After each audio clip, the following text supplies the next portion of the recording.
वह अचानक डर के मारे एक झटके से जाग उठा। जैसे ही उसने नीचे देखा, उसके मुंह से चीख निकल गई। उसकी असली टांगों की जगह अब उसके शरीर से मैकेनिकल टांगे जुड़ी हुई थीं। गुस्से और डर से पागल होकर उसने दरवाजे पर इतनी जोर से लात मारी कि वह टूटकर खुल गया और वह भागता हुआ सड़क पर निकल आया।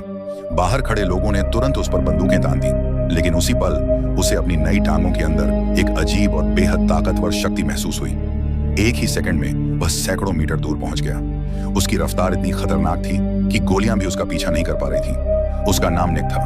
कुछ दिनों पहले तक वह Massachusetts institute of technology (MIT) का छात्र था।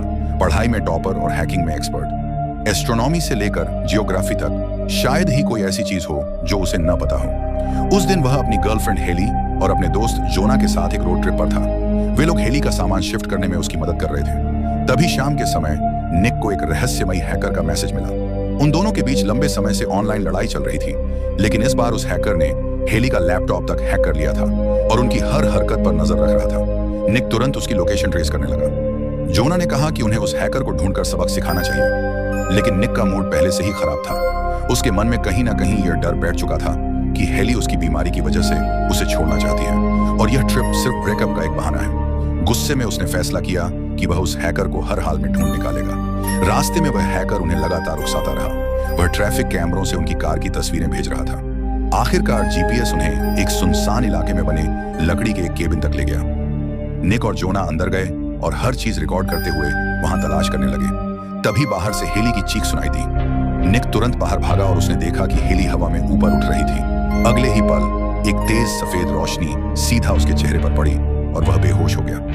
कितना समय बीत गया यह किसी को नहीं पता। जब उसे होश आया तो वह एक व्हील चेयर पर बैठा था और उसका पूरा शरीर सुन्न था। उसके सामने हजमत सूट पहने एक आदमी बैठा था जिसका नाम पेस था। उसने निक से कहा कि वह उसकी याददाश्त वापस लाने में मदद करेगा।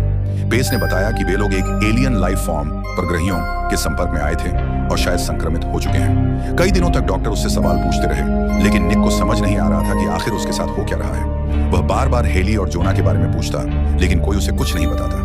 फिर एक सुबह जब उसे डॉक्टर के पास ले जाया जा रहा था, तभी उसने एक कमरे में हेली को बेड पर पड़े देखा।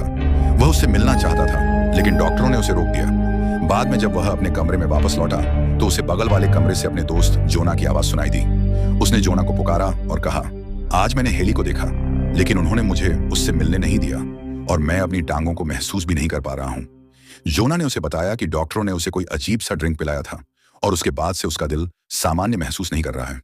अब दोनों ने फैसला किया कि वे आसपास जो भी देखेंगे उसकी जानकारी एक दूसरे को देंगे। इसके बाद निक हर चीज पर पैनी नजर रखने लगा। कौन सा कोड कौन सा दरवाजा खोलता है, कौन लोग उनसे बात करने आते हैं और कौन कहां जाता है, वह सब कुछ याद करने लगा। कुछ समय बाद डॉक्टर उसे फिर अपने पास ले गए। उन्होंने उसके सामने अलग अलग आकार की चीजें रखी और शेप्स तथा कलर्स पहचानने के टेस्ट लेने लगे, लेकिन निक ने कुछ भी बताने से साफ इनकार कर दिया। उसने कहा, जब तक आप मुझे हेली से नहीं मिलवाते मैं किसी भी सवाल का जवाब नहीं दूंगा। आखिरकार डॉक्टर उसे हेली के पास ले गए, लेकिन वह कोमा में थी।